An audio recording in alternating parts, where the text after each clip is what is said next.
Driver involved in fatal Westmoreland crash to turn himself into the police. Hi again and welcome. This is Links 007 TV News Report, and we'll be right back with the full and exclusive details to come. Welcome to Links 007 TV News Report, providing you with the best in local and international news updates.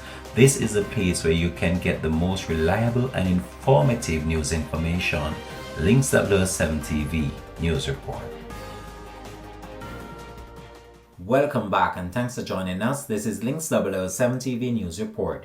A senior superintendent of police has confirmed that the driver who reportedly fled the scene of a fatal collision on the Bluefields Main Road in Westmoreland on Monday has made arrangements to turn himself into the police. The attorney for the driver has made contact with the police and has made arrangements to bring him in this morning.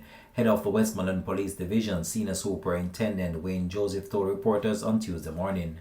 The police have also identified the 5 persons who died in the accident.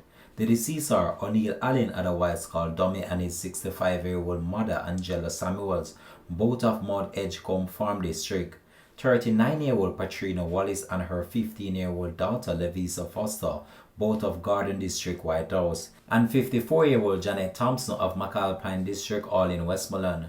Forrester is said to have attended the Petersfield High School.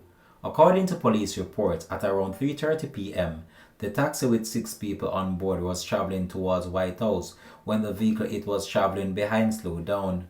The cab driver swerved, collided with a truck that was traveling in the opposite direction and ended up in a tree. 3 of the occupants of the Noah died on the scene, while the 2 that were transported to hospital succumbed to their injuries on Monday night.